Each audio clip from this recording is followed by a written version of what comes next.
Europe 1, 7h39. Europe 1 matin, Bruce Toussaint. L'édito politique d'Europe 1 matin, Caroline Roux, bonjour. Bonjour Bruce, bonjour Julie, bonjour à tous. Avec une enquête exclusive qui fait la radiographie de la France. Elle est signée Ipsos et la Fondation Jean Jaurès. Elle est publiée dans Le Monde du Jour. Quand un institut regarde la France dans les yeux, ça te donne quoi ? C'est grave, docteur ? Ah oui, ça donne le portrait d'un pays qui a peur, pire, d'une France qui ne s'aime pas.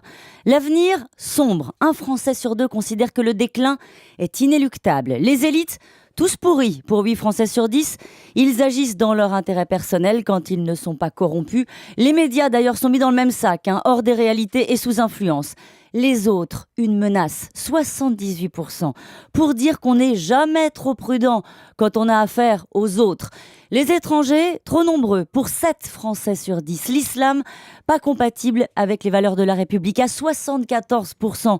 Ce qu'il manque à la France, de l'autorité, un vrai chef pour remettre de l'ordre, 87%. Alors on peut se frotter les yeux, on peut invoquer l'esprit des Lumières, la France éternelle, les valeurs républicaines, se dire je ne me reconnais pas dans cette France-là, ou au contraire, revendiquer cette colère. Dans tous les cas, la France apparaît ni ouverte, ni tolérante, ni confiante. On se doute que le gouvernement a dû avoir cette enquête entre les mains.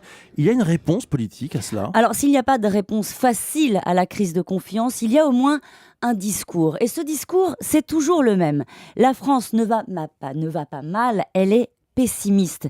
Allez, ça va bien se passer, notre pays a des atouts, on voyait la Marseillaise. Dans les slogans, la France est plus forte, plus juste, plus unie et même tranquille. La méthode Coué depuis toujours. Il faut avoir la positive attitude, ça c'était Raffarin 2005. Il faut tourner le dos à cette tentation paralysante de l'autoflagellation. Chirac 2006. La sinistrose ne permet à aucun pays de s'en sortir. Sarkozy 2011. Enfin cette semaine, il faut arrêter le French bashing pour le ministre de l'économie. Halte au dénigrement. C'est vrai qu'on a cette tentation, c'est très français. Oui, mais il y a un paradoxe, nous disent les sondeurs. Les Français croient en eux, mais pas en la France. Ils aiment leur entreprise, mais dégomment les grands patrons. Ils acceptent leur maire, mais condamnent la politique. Ils déclarent être heureux dans leur ville, mais fustigent l'État. Alors comment répondre à cela ? Tout ce qui vient d'en haut est suspect. Comment éviter la dérive populiste ? Montrer que la politique peut encore impacter sur la crise, bien sûr. Tenir ses engagements, évidemment. Le gouvernement veut croire que le souffle viendra de la jeunesse, des territoires, des entreprises. En tout cas, une chose est sûre, quand on regarde cette enquête, la seule alternance n'a pas suffi. Merci beaucoup, Caroline Roux.